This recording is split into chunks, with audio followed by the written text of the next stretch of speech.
ഉടമകളെ വാർത്തെടുക്കുന്നവർ, ഇവരുമായി യോജിക്കാൻ ഒരു മുസ്ലിമിന്, ഒരു വിശ്വാസിക്ക് സാധിക്കുമോ? ഒരിക്കലും മാന്യ സഹോദരങ്ങളെ സാധിക്കുകയില്ല. അതുകൊണ്ട് തന്നെ സമസ്ത എന്ന് പറയുന്ന സംഘടനയുമായി മുജാഹിദ് പ്രസ്ഥാനം വിയോജിക്കുന്നു. എന്തുകൊണ്ടെന്ന് ചോദിച്ചാൽ, ഇത്തരത്തിലുള്ള ജ്യോത്സ്യപ്പണികൾ, തങ്ങന്മാർ, അതുപോലെ ഭാവി പറയുന്നവർ, ഭാവി പ്രവചിക്കുന്നവർ എന്ന നിലയിൽ സമൂഹത്തിൽ കടന്നു വന്നിട്ടുള്ളവർ അവരെ ന്യായീകരിക്കുന്നു എന്നതുകൊണ്ട് തന്നെ. അറബിക് ജ്യോതിഷങ്ങൾ, അറബിക് മാന്ത്രികങ്ങൾ, അതിന് പ്രത്യേകമായ സദസ്സുകൾ, അതിന് കളമൊരുക്കിക്കൊടുത്ത് തെളിവുദ്ധരിക്കുന്നു എന്നതുകൊണ്ട് തന്നെ. അല്ലാതെ ഏതെങ്കിലും ഒരു വ്യക്തിയോട് ദേഷ്യമുള്ളത് കൊണ്ടോ, ഏതെങ്കിലും ഒരു വ്യക്തിയോട് വെറുപ്പുള്ളത് കൊണ്ടോ, അതല്ലെങ്കിൽ ഏതെങ്കിലും ഒരു നേതാവിനോട് ദേഷ്യമുള്ളത് കൊണ്ടോ അല്ല. ഇനി അതല്ല, അടുത്ത ഇലക്ഷൻ വരുമ്പോൾ നമുക്ക് വോട്ട് കുറഞ്ഞു പോകുമോ എന്ന പേടി കൊണ്ടുമല്ല. നേരെ മറിച്ച് ഇസ്ലാമിക വിരുദ്ധമായ ആദർശം, ആ ആദർശം നിലനിർത്തുന്നു എന്നതുകൊണ്ട് ഇതാണ് ഇസ്ലാം എന്ന് പറയാനും ഇത് ഇസ്ലാം അല്ല എന്ന് പറയാനുമുള്ള പ്രസ്ഥാനം, അതാണ് ഇസ്ലാഹി പ്രസ്ഥാനം. ഇതാണ് ഇസ്ലാം എന്ന് പറയാനും ഇത് ഇസ്ലാം അല്ല എന്ന് പറയുവാനുമുള്ള പ്രസ്ഥാനം, അതാണ് ഇസ്ലാഹി പ്രസ്ഥാനം. മനസ്സിലാക്കേണ്ടതുണ്ട്. അത് മാത്രമാണോ? അല്ല.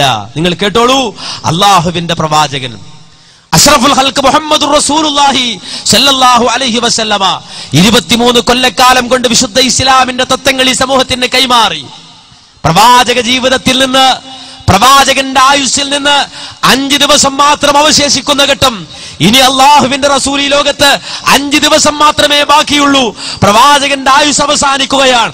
5 ദിവസം മാത്രം അവശേഷിക്കുന്ന ആ ഘട്ടത്തില് പ്രവാചകൻ മുഹമ്മദുർ റസൂലുള്ളാഹി സ്വല്ലല്ലാഹു അലൈഹി വസല്ലമ പറഞ്ഞ ഒരു കാര്യം മഹാനായ കഅബ് ബിൻ മാലിക് റളിയല്ലാഹു അൻഹു പറയുകയാണ്. എന്താ പറഞ്ഞത്? അഹ്ദീ ബിനബിയിക്കും ഖബല വഫാതിഹി ബിഹംസി ലയാൽ ഫസമിഅതുഹു യഖൂൽ. അല്ലാഹുവിന്റെ പ്രവാചകൻ ഈ ലോകത്ത് നിന്ന് യാത്രയാകാൻ 5 രാത്രികൾ മാത്രം ബാക്കി നിൽക്കുന്ന ഘട്ടത്തിൽ പ്രവാചകൻ പറയുന്നത് ഞാൻ കേട്ടു. എന്താ പ്രവാചകൻ പറഞ്ഞത്? ഇന്നഹു ലം യകുൻ നബിയ്യുൻ ഇല്ലാ വലഹു ഖലീലുൻ മിൻ ഉമ്മത്തിഹി. തീർച്ചയായും ലോകത്തേതൊരു പ്രവാചകൻ കടന്നു വന്നിട്ടുണ്ടോ, ആ പ്രവാചകന് തന്റെ ഉമ്മത്തിൽ നിന്ന് ഒരു ഖലീൽ, ഒരു ചങ്ങാതി ഉണ്ടാകാതിരുന്നിട്ടില്ല. വഇന്ന ഖലീലി അബൂബക്കർ ഇബ്നു അബീ ഖുഹാഫ. എന്റെ ഖലീൽ, എന്റെ ചങ്ങാതി അബൂബക്കറാണ്. എന്റെ ഖലീൽ അബൂബക്കറാണ്. അബൂ ഖുഹാഫയുടെ മകൻ അബൂബക്കറാണ് എന്റെ ചങ്ങാതി. അള്ളാഹുവിന്റെ റസൂല് പറയുകയാണ്, പ്രവാചകൻ പഠിപ്പിക്കുകയാണ്, ഏതൊരു പ്രവാചകൻ ലോകത്ത് കഴിഞ്ഞു പോയിട്ടുണ്ടോ ആ പ്രവാചകനെല്ലാം തന്റെ ഉമ്മത്തിൽ നിന്നൊരു ചങ്ങാതി ഉണ്ടായിട്ടുണ്ട്. എന്റെ ചങ്ങാതി അബൂബക്കറാണ് എന്ന് മാത്രമല്ല പ്രവാചകൻ പറയുന്നു, തീർച്ചയായും അള്ളാഹു നിങ്ങളുടെ സാഹിബിനെ അഥവാ പ്രവാചകനായ എന്നെ ഖലീലായി തെരഞ്ഞെടുത്തിട്ടുണ്ട്. അള്ളാഹു എന്നെ ഖലീലായി തെരഞ്ഞെടുത്തിട്ടുണ്ട്. ഇത് പറഞ്ഞിട്ട് റസൂലുള്ളാഹി പറയുന്നു, അലാവ ഇന്നൽ ഉമമ ഖബലകും കാനൂ യത്തഖിദൂന ഖുബൂറ അംബിയാഇഹിം മസാജിദ. നിങ്ങൾക്ക് മുമ്പ് കഴിഞ്ഞുപോയ ജനത, നിങ്ങൾക്ക് മുമ്പ് കഴിഞ്ഞുപോയ ജനവിഭാഗങ്ങൾ, കാനൂ അവരായിരുന്നു, യത്തഖിദൂന ഖുബൂറ അംബിയാഇഹിം മസാജിദ, അവരവരുടെ നബിമാരുടെ ഖബറുകളെ ആരാധനാ കേന്ദ്രങ്ങളാക്കുന്നവരായിരുന്നു. വഇന്നി അൻഹാകും അൻ ദാലിക. എന്റെ ഉമ്മത്തെ നിങ്ങൾ എങ്ങനെ ചെയ്യല്ല, എന്റെ ഉമ്മത്തെ നിങ്ങൾ എങ്ങനെ ചെയ്യല്ല, എന്റെ ഉമ്മത്തെ നിങ്ങൾ എങ്ങനെ ചെയ്യല്ല. ഈ ലോകത്ത് നിന്ന് യാത്രയാകാൻ 5 ദിനങ്ങൾ മാത്രം അവശേഷിക്കുമ്പോ തന്റെ ഉമ്മത്തിനെ നോക്കിക്കൊണ്ട് അള്ളാഹുവിന്റെ റസൂൽ നടത്തുന്ന വസിയത്താണ്, എന്റെ ഉമ്മത്തെ നിങ്ങൾ ഒരിക്കലും ഖബറുകളെ, പ്രവാചകന്മാരുടെ ഖബറുകളെ ആരാധനാ കേന്ദ്രമാക്കരുത് എന്ന് തന്റെ ഉമ്മത്തിന് വസിയത്ത് നൽകിയിട്ട് അള്ളാഹുവിന്റെ പ്രവാചകൻ പറയുന്നു, അല്ലാഹുമ്മ ഇന്നി ബല്ലഗ്തു, അല്ലാഹുമ്മ ഇന്നി ബല്ലഗ്തു, അല്ലാഹുമ്മ ഇന്നി ബല്ലഗ്തു. പടച്ചവനെ, ഞാൻ എന്റെ ജനതയ്ക്ക് എത്തിച്ചു കൊടുത്തിട്ടുണ്ട് റബ്ബേ. അല്ലാഹുവേ, ഞാൻ എത്തിച്ചു കൊടുത്തു റബ്ബേ. അല്ലാഹുവേ, ഞാൻ എത്തിച്ചു കൊടുത്തു റബ്ബേ. അല്ലാഹുമ്മ ഷ്ഹദ്, അല്ലാഹുമ്മ ഷ്ഹദ്, അല്ലാഹുമ്മ ഷ്ഹദ്. അല്ലാഹുവേ, അതിന് നീ സാക്ഷിയാണ്, അതിന് നീ സാക്ഷിയാണ്, അതിന് നീ സാക്ഷിയാണ്. മുഹമ്മദുർ റസൂലുള്ളാഹി സ്വല്ലല്ലാഹു അലൈഹി വസല്ലം. ആ വാചകങ്ങൾ തന്നെ അതിന്റെ ഗൗരവം സൂചിപ്പിക്കുകയാണ്. ഇബ്നു ഹജർ അൽ ഹൈതമി അദ്ദേഹത്തിന്റെ സവാജിറിൽ ഈ ഹദീസ് എടുത്തു കൊടുക്കുകയാണ്. നിങ്ങൾ മനസ്സിലാക്കണം, എത്ര ഗൗരവത്തിലാണ് പ്രവാചകൻ ഇത് താക്കീത് ചെയ്തത്. എന്നാൽ പിന്നീട് സമൂഹത്തിൽ കണ്ടതെന്താ, നാട്ടിൽ കണ്ടതെന്താ?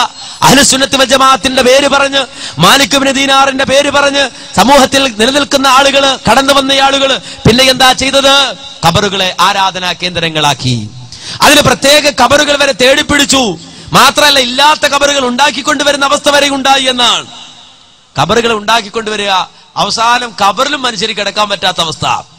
സാധാരണ എല്ലാവരും പറയുന്നുണ്ട് കബറിൽ പോകുമ്പോഴെങ്കിലും സമാധാനം, നീ കബറിൽ പോകുമ്പോഴെങ്കിലും സമാധാനം കിട്ടും. പക്ഷെ അവിടെയും സമാധാനം കിട്ടാത്ത, അവിടെയും ഒന്ന് ഉപദ്രവിക്കുന്ന അവസ്ഥ ഉണ്ടായി അല്ലേ? ഈ അടുത്ത സമയത്ത് കായംകുളം എന്ന് പറയുന്ന പ്രദേശത്ത് ഇതുപോലെ കബർ, ഭയങ്കര വാർത്ത, ആളുകൾ ഓട്ടവും ബഹളവും. ഖബർ പൊങ്ങി വന്നു എന്നാ, പെട്ടെന്ന് ഇങ്ങനെ പൊങ്ങി വരല, ഖബർ ഇങ്ങനെ പൊങ്ങി വന്നു എന്നാ വാർത്ത വന്നത്.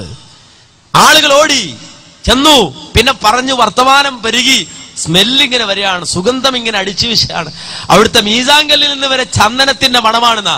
ആളുകൾ പരക്കം മാഞ്ഞു. തലവേദനയുമായി വന്നവർക്ക് അപ്പത്തന്നെ സഡൻ ആക്ഷൻ, വിക്സാക്ഷൻ 500 എന്നൊക്കെ പറയുന്ന പോലെ കഴിച്ചുടൻ തന്നെ അപ്പ തന്നെ ആക്ഷനാണ്. ചെന്നുടൻ തന്നെ തലവേദനയൊക്കെ മാറി കിട്ടിയെന്ന്. അനാസിന ഔലിയാന്നവരെ വിളിക്കപ്പെട്ടു അദ്ദേഹത്തെ. കാരണം എന്താ, തലവേദനയൊക്കെ പോയില്ലേ. അങ്ങനെ പെട്ടെന്ന് വാർത്ത വരുന്നു, ആളുകൾ പോയി, ആളുകൾ ചെന്നുകൂടി. ഒരു മുസ്ലിയാർ അതിന് നേതൃത്വം കൊടുത്തത്. അവസാനം ഖബർ ഏതാന്ന് അന്വേഷിച്ചപ്പോ ഈ ഖബർ കിടക്കുന്ന ആളുടെ പേരക്കുട്ടികൾ ഇവിടെ ജീവിച്ചിരിക്കുകയാണ്. അവരോട് ചെന്ന്, ഞങ്ങളുടെ വല്ലുപ്പയോട് ഞങ്ങൾക്കില്ലാത്ത സ്നേഹം നിങ്ങൾക്ക് എന്താ? ഞങ്ങളുടെ വല്ലുപ്പയാണ് ഈ ഖബറുള്ളത്, ആ വല്ലുപ്പയോട് ഞങ്ങൾക്കില്ലാത്തൊരു പ്രേമം എന്തേ നിങ്ങൾക്ക്? അവ പറയാം, നിങ്ങളുടെ വല്ലുപ്പ എന്ന് പറഞ്ഞിട്ട് കാര്യമില്ല, ഇതിപ്പോ പൊതു സ്വത്തായി, അതുകൊണ്ട് തന്നെ നിങ്ങളുടെ വല്ലുപ്പ എന്ന് പറഞ്ഞിട്ട് കാര്യമില്ല. ഞാൻ വെറുതെ പറയില്ല. കായംകുളം മഹല്ലില്, അവിടുത്തെ ഒരു പള്ളിയില്, അവിടെ സേട്ടുമാര് പണ്ട് ജീവിച്ചിരുന്ന സമയത്ത് അവരുടെ ഖബർസ്ഥാൻ കുറച്ച് സ്ഥലം മാറ്റിയിട്ട് സേട്ടു വിഭാഗത്തിൽപ്പെട്ട ആളുകളെ ഖബറൊക്കെ അവിടെ ഒരു ഖബർസ്ഥാൻ ഉണ്ടായിരുന്നു, പൊതു ഖബർസ്ഥാനോട് ചേർന്ന് തന്നെ. അത് സേട്ടുമാർ അവിടെ നിന്ന് പോകുന്നതിന് ശേഷം കുറെ കാലം കാട് പിടിച്ചു കിടന്നു.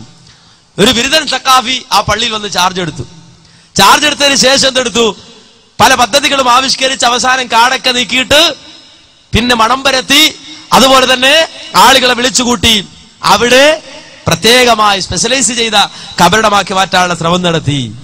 അവസാനം മീഡിയകളിലൂടെ അത് പുറത്തു വരാൻ തുടങ്ങി. കണ്ടോളൂ അതിന്റെ ഒരു രംഗം. കായംകുളം മുഹീദ്ദീൻ പള്ളിക്ക് നൂറ്റാണ്ടുകളുടെ പഴക്കമുണ്ട്. വ്യാപാരികളായിരുന്ന സേട്ടുമാർ ദാനം നൽകിയ ഭൂമിയിലാണ് ഈ പള്ളി നിലനിൽക്കുന്നത്. ഈ പള്ളി പുരാതനമായി മഹാനായ മുഹീദ്ദീൻ ഷെയ്ഖിന്റെ പേരിൽ അറിയപ്പെട്ട ഒരു പള്ളിയാണ്. നൂറ്റാണ്ടുകളുടെ പഴക്കമുള്ള ചില ഖബറിടങ്ങൾ ഇവിടെയുണ്ട്. സേട്ടുമാരുടേതാണത്രേ ഈ ഖബറുകൾ. 10 സെന്റ് വസ്തു അവിടെ അപ്പുറത്തുണ്ട് സേട്ടന്മാരുടെ. അവര് ഈ പള്ളിക്ക് വേണ്ടി കൊടുത്തത്, അവരുടെ ഈ ഖബർ അടക്കം മയ്യത്തടക്കുന്നതിന് വേണ്ടി മാത്രം. ആ ഖബർസ്ഥാനിൽ പിന്നീട് പിൽക്കാലത്ത് ആരുടെയെങ്കിലും ഖബർ അടക്കിയിരുന്നു? അത് അവരുടെ മാത്രം. അതിപ്പോ വർഷങ്ങളായി, ഇപ്പൊ നടക്കുന്നില്ല, വളരെ വർഷങ്ങളായി. കുറെ വർഷങ്ങൾക്ക് മുമ്പ് തന്നെ കായംകുളത്ത് സേട്ടുമാർ വന്ന് താമസിക്കാറുണ്ട്. അപ്പൊ അവര് ഖബറടക്കം ചെയ്യുന്ന ഒരു സ്ഥലമായിരുന്നു ഈ ഭാഗം. അവർക്ക് പ്രത്യേക ഖബർസ്ഥാന നമ്മളെ പാറ്റുകടവിലെ പള്ളിയുടെ ഭാഗത്ത് വന്നതോടുകൂടി അവരങ്ങോട്ട് ഖബറടക്കം മാറി. അപ്പോ 100, 300, 400 വർഷങ്ങൾക്ക് പഴക്കമുള്ള ഖബർസ്ഥാൻ ചരിത്രപരമായി അവിടെ ഉണ്ടാകാം. കാലങ്ങളായി കാട് പിടിച്ചു കിടക്കുകയായിരുന്നു ഈ ഖബറുകൾ. പള്ളി പരിസരത്താകട്ടെ. എന്നാൽ പെട്ടെന്നൊരു ദിവസം ചില ചെറുപ്പക്കാരെത്തി കാട് നീക്കുകയും ഖബറുകൾ കണ്ടെന്ന് പറയുകയുമായിരുന്നു. ഇത് അറബിയിൽ കുത്തിയ, അതും ഒരുപാട് വർഷങ്ങൾ പഴക്കം തോന്നിക്കുന്ന കല്ലുകൾ ഇന്ന് അവരുടെ കാണാത്തത് കൊണ്ട് അതിൽ നമുക്ക് ഒരു അത്ഭുതമായിട്ട് തോന്നുന്നുണ്ട്. ആളുകൾ തടിച്ചുകൂടുന്ന വിവരമറിഞ്ഞ് കൊച്ചിയിൽ നിന്ന് ഈ ഖബറിടങ്ങളുടെ അവകാശികളായ സേട്ടുമാരെത്തി. ഇവിടെ നടക്കുന്ന സംഭവങ്ങളെയൊക്കെയും അവർ നിശിതമായി വിമർശിക്കുകയും ഇത് വകവെച്ചു കൊടുക്കാൻ പാടില്ലെന്ന് അറിയിക്കുകയും ചെയ്തു. കൊച്ചിയിൽ നിന്ന് അവരുടെ ആൾക്കാർ വന്നിരുന്നു. ആൾക്കാർ ഞായറാഴ്ച അവരോട് വന്നിരുന്നു. വെള്ളിയാഴ്ച സംഭവം. ശനിയാഴ്ച വൈകിട്ട് ഞങ്ങൾക്ക് കമ്മിറ്റി ഉണ്ടായിരുന്നു. അതിൽ അവർ വന്നിരുന്നു. അവരുമായിട്ട് സംബന്ധിച്ച് സംസാരിച്ചു. അവരെന്താ അഭിപ്രായമാണ് പറഞ്ഞത്? അവരുടെ അപ്പാള ഒരു ഇത് അവർ പറഞ്ഞു, അവരുടെ 3 ഖബറുകളുണ്ട്, അതാണ് എന്നാണ് പറഞ്ഞത്. മറ്റു കാര്യങ്ങൾക്കൊന്നും അവർക്ക് താല്പര്യമില്ല. ഇങ്ങനെ കാണിക്കുന്നത് ഇതിൽ സ്ത്രീകൾ കയറുന്ന മറ്റു കാര്യങ്ങളൊന്നും അവർക്ക് ഇഷ്ടമല്ല. കണ്ടോ, പേരക്കുട്ടികൾക്ക് ഇഷ്ടമല്ല. മുല്ലർക്ക് ഇഷ്ടമില്ലാതിരിക്കാൻ പറ്റൂല. കണ്ടോ, പേരക്കുട്ടികൾ പറയാ വേണ്ട, ഇതൊന്നും വേണ്ട, നമ്മുടെ വല്ലുപ്പന്റെ ഒപ്പനവിടെ കിടന്നോട്ടെ, അവരടങ്ങിക്കോട്ടെ, അവിടെ അടങ്ങിക്കിടന്നോട്ടെ, നിങ്ങൾ ശല്യപ്പെടുത്തല്ല. മുല്ലർ പറയാ പറ്റൂല. അവസാനം മീഡിയകൾ വന്നു. ഖബർ പൊങ്ങിയതാണെന്ന് ആദ്യം പ്രചരിപ്പിച്ചത്. അവസാനം മീഡിയകൾ വന്നു, ആളുകൾ പറയാൻ തുടങ്ങി, അതെ ഇത് പണ്ടേ ഉള്ള ഖബറാ, ഇപ്പൊ പൊങ്ങിയതൊന്നുമല്ല എന്ന് പറയാൻ തുടങ്ങിയപ്പോ മുസ്ലിയാർ അടവ് മാറ്റിയിട്ട് എന്താ പറഞ്ഞത്? അടവ് മാറ്റിയിട്ട് പറഞ്ഞു, പൊങ്ങിയതല്ല, സ്വപ്നം കണ്ടതാണെന്ന്. കേട്ടോളൂ, അവിടുത്തെ ഒരു സക്കാഫിയാണ് പറയുന്നത്. അതേസമയം ഇവിടത്തെ ഇമാം പറയുന്നത് മറ്റൊരു കഥയാണ്. ഖബറിടങ്ങൾ പെട്ടെന്ന് പൊങ്ങി വന്നു എന്നത് വാസ്തവമല്ല. മറിച്ച് ഇവിടെ ഒരു മഹാന്റെ ഖബറിടമുണ്ട് എന്ന വസ്തുത ഈ ഈ പ്രദേശത്തെ 4 ചെറുപ്പക്കാർ സ്വപ്നത്തിൽ കണ്ടിരുന്നത്രേ.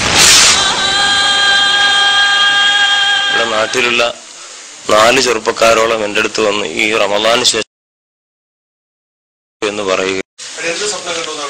അവര് ആ വാതിലിന്റെ സമീപത്ത് വലിയൊരു ഖബറുള്ളതായി സ്വപ്നം കണ്ടു. അവിടെ കുറെ ആളുകൾ ഒരു സ്വപ്നം കണ്ടു. അതിന്റെ അടിസ്ഥാനത്തിലാണ് കഴിഞ്ഞ വെള്ളിയാഴ്ച രാവിലെ ആ കണ്ടവര് വന്നുകൊണ്ടാണ് അവിടെ വൃത്തിയാക്കി സിയാറത്ത് ചെയ്തത്. അല്ലാതെ ഒരു മഹാന്റെ ഖബർ പുതിയ ഉണ്ടാവുകയോ അല്ലെങ്കിൽ ഒരു ഖബർ പൊന്തുകയോ മീസാങ്കൽ ഉയരുകയോ ചെയ്തിട്ടില്ല. അത് കള്ളത്തരമാണ്. അതാരോ പറഞ്ഞുണ്ടാക്കിയതാണ്. കണ്ടോ, ഇയാൾ പറഞ്ഞ വെടികൾ കേൾക്കണം. അല്ല, 4 ചെറുപ്പക്കാർ സ്വപ്നം കണ്ടതാണ് അവിടെ ഒരു ഖബറുണ്ട്. എന്തിനാ സ്വപ്നം കാണുന്നത്? നേരെ പോയി നോക്കിയാൽ കാണൂലേ, അവിടെ വർഷങ്ങളായിട്ടുള്ള ഖബറാത്.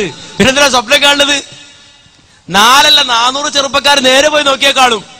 പിന്നെ ഇങ്ങനെ സ്വപ്നം കാണുന്നത്?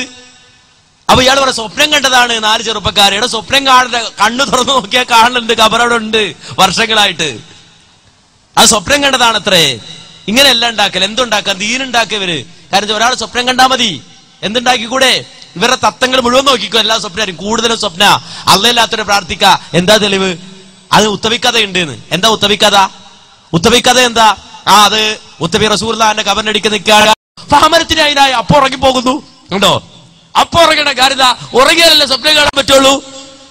അപ്പൊ ഇതാ സ്വപ്നം കാണുന്നു. എന്താ സ്വപ്നം കാണുന്നത്? റസൂലുള്ള സ്വപ്നത്തിൽ വന്നിട്ട് പറയുന്നു, യാ ഉത്തബി യോ ഉത്തബി ഇൽഹഖിൽ അറാബി, അറാബിയെ പിടിച്ചോണ്ട് വാ, അയാളെ പോയി പിടിക്ക്. എന്നിട്ട് ഫബശ്ശിറുഹു, അയാൾക്ക് സന്തോഷ വാർത്ത അറിയിക്ക്. അന്നല്ലാഹ ഖദ് ഗഫറ ലഹു, അല്ലാഹ് അദ്ദേഹത്തിന് പുറത്തു കൊടുത്തിട്ടുണ്ട് എന്ന്. കണ്ടോ? അപ്പൊ അള്ളാഹ് പ്രാർത്ഥിക്കാൻ തെളിവെന്താ? ഇയാൾ കണ്ട സ്വപ്നം. ആര് കണ്ട സ്വപ്നം? ഉത്തബി കണ്ട സ്വപ്നം. അതുപോലെ തന്നെ ഇതാ വീണ്ടും ഒരാൾ വരുന്നു. എവിടെയാ വരുന്നത്? റസൂലുള്ളാഹിന്റെ ഖബറിനടുക്കിലേക്ക്.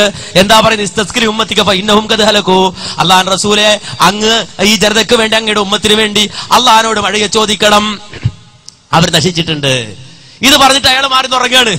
ഉടനെ ഉറങ്ങാണ്. അപ്പൊ ഇതാ സ്വപ്നം കാണുകയാണ് അയാള്. എന്താ സ്വപ്നം കാണുക? ഉമറിന്റെ അടുക്കൽ പോകണം, ഭരണം നന്നാക്കാൻ പറയണം. ഭരണം അത്ര ശരിയല്ല എന്ന് ഉമറിന്റെ അടുക്കൽ പോയി പറയണം. അല്ലാ, ലോകം കണ്ട് ഏറ്റവും നല്ല ഭരണം നടത്തിയ ആളാണ് ഉമർ ഖത്താബ്, നീതിമാനായ ഭരണാധികാരി. അപ്പൊ ഉറക്കത്തിൽ വന്നിട്ട് പറയണ എന്താ? ഭരണം നന്നാക്കാൻ വേണ്ടി പറയണം. ഉമർ റളിയല്ലാഹു അടുക്കൽ പോയിട്ട് ഭരണം നന്നാക്കാൻ വേണ്ടി പറയണം. അങ്ങനെ പോവാണ്. അപ്പൊ ഇതും സ്വപ്നാണ്. ഖബർ പൊങ്ങിയതും സ്വപ്നാണ്. കൺമുമ്പിലുള്ള ഖബറും സ്വപ്നം കാണുകയാണ്. കൺമുമ്പിലുള്ള ഖബറും സ്വപ്നം കാണുകയാണ്. ഏതോ ആയിക്കോട്ടെ, അങ്ങനെ സ്വപ്നം കണ്ടതാണ്, പൊങ്ങിയതല്ലാതെ സമ്മതിക്കേണ്ടി വന്നു. മാത്രല്ല, 1 കൊല്ലം മുമ്പ് തന്നെ പണി തുടങ്ങിയിട്ടുണ്ട്. 4 ചെറുപ്പക്കാരെ സ്വപ്നം കണ്ടില്ല.